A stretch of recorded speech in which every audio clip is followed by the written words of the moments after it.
El duelo es un proceso psicológico que enmarca un conjunto de pensamientos, creencias, emociones, sentimientos y comportamientos que surgen como efecto de la pérdida de un hecho significativo para el sujeto a lo largo de su vida. Estas pérdidas pueden ser de diversas índoles. A nivel emocional se pueden presentar por la ruptura de una relación de pareja o de una amistad, la pérdida de un ser querido, el cambio de ciudad, o también la pérdida de un empleo, que está provocando que estos procesos naturales no se cumplan de una manera óptima. En la realidad actual, bueno, específicamente esta situación por la pandemia de COVID-19, lo cual está provocando que las personas no puedan cumplir una de las características básicas que les va a permitir elaborar este proceso, como es la objetivización en su realidad del objeto perdido. ¿Qué quiero decir con esto? Bueno, en pocas palabras, que la persona pueda tener un espacio para experimentar dentro de su realidad y el entorno en el que vive día a día, que esta situación, objeto o persona ya no hace parte de la misma. Hemos visto, por ejemplo, personas que han perdido un ser querido, no han podido asistir al velatorio o, o al entierro en sí de la persona amada, a personas que perdieron su empleo, fueron despedidas a nivel de un correo electrónico por una llamada telefónica, lo cual no les ha permitido cerrar su proceso de despido. Por otro lado, tenemos como ejemplo las personas que entablaron una situación de ruptura de su relación de pareja, aún han tenido que seguir conviviendo con su expareja debido a las situaciones de confinamiento para poder cuidar y precautelar la salud de sus hijos.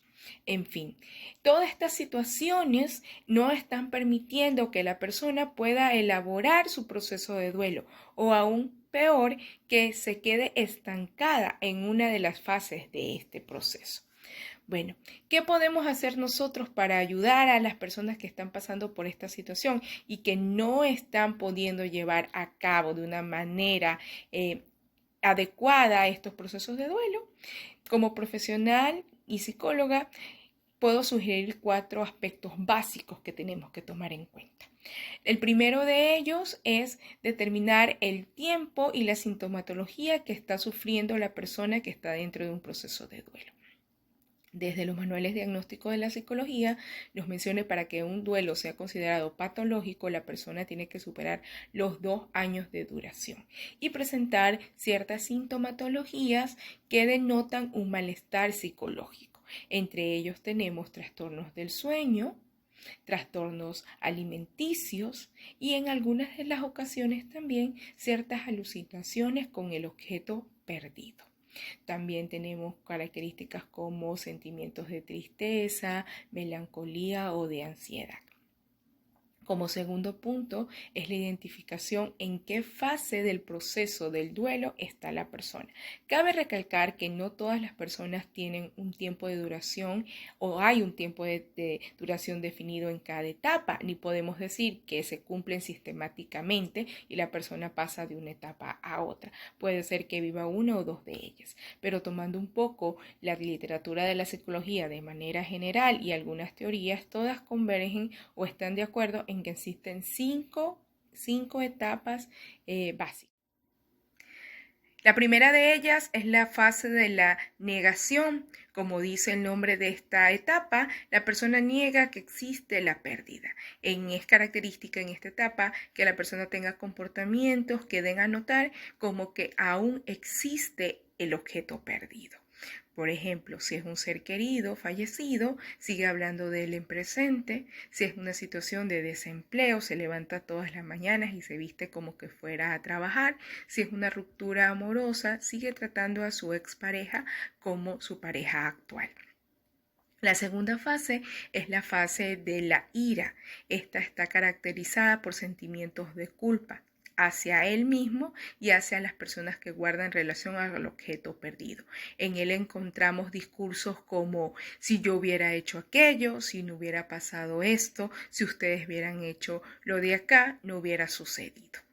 La tercera fase que encontramos es la negociación. En esta fase la persona entra en un diálogo interno, en una lucha de aceptar y no la pérdida. Es característica de esta fase un comportamiento dicotómico en la persona. Es decir, hay momentos del día en que la persona habla del objeto perdido en pasado o tiene acciones que denotan que ha aceptado la pérdida, pero hay otros momentos en que la persona rechaza hablar de la situación o comienza a adoptar ciertos comportamientos extraños que antes no tenía, como una especie de desfogue o de evitar en los pensamientos y las emociones negativas que le traen y le producen el dolor que llevaría a aceptar la pérdida como tal.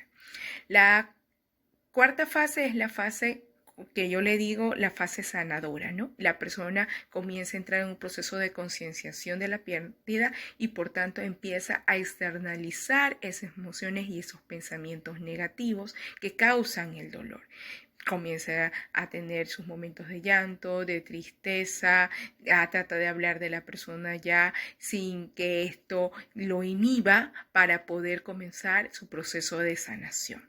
Y la última fase es la fase de la aceptación en sí, que implica, como lo dice también el nombre, aceptar que la persona se ha ido, que ese empleo se ha perdido, que se ha roto esa relación o ese cambio de su vida se ha producido como tal.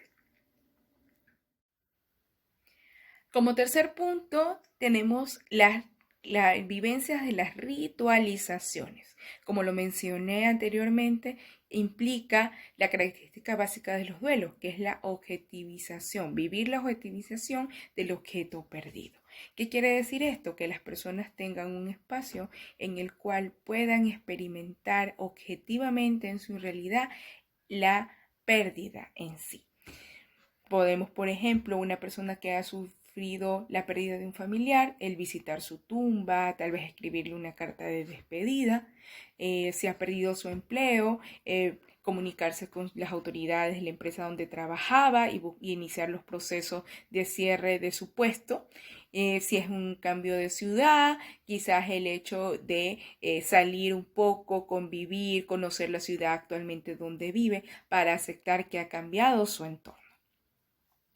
Como cuarto fase o cuatro pautas que doy que nos podríamos identificar para ayudar a las personas que están pasando un proceso de duelo de una manera no convencional y adecuada para ellos es, creo yo, la más importante, aunque la he dejado al final, que implica iniciar un proceso terapéutico. Si yo identifico que todas estas anteriores situaciones que he recomendado se están presentando en el sujeto, podría invitarlo a presentar, ya sea si yo estoy pasando la situación o si alguien que yo conozco, a que inicie con un profesional un proceso terapéutico, el cual lo va a ayudar a elaborar este duelo o tal vez a identificar en qué fase se encuentra para ayudarlo a que pueda terminar el proceso, pero sobre todo a encontrar en sí mismo los recursos necesarios para poder llevar a cabo y de una manera más óptima para él el proceso de duelo.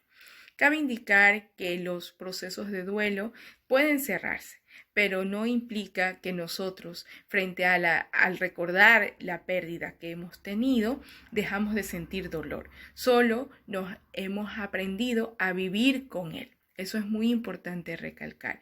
Los procesos terapéuticos nos ayudan a aceptar esta realidad, a aprender a convivir con ese dolor y a volvernos resilientes, mas no nos van a ayudar a que dejemos de sentir dolor. Solo nos ayuda a que ese dolor no nos inmovilice. Bueno, estas son algunas recomendaciones que yo les doy desde mi experiencia personal como psicoterapeuta. Quiero invitarlos a que si están interesados en conocer más de otros temas o ampliar este mismo tema sobre el proceso de duelo, a que visiten mis redes sociales. Me encuentran en Facebook como Psicoespacio, en Instagram como psicoespacio.consultorio o pueden comunicarse directamente conmigo para agendar una cita que yo estaré gustosa en atenderlas al mi WhatsApp 099-1777-197.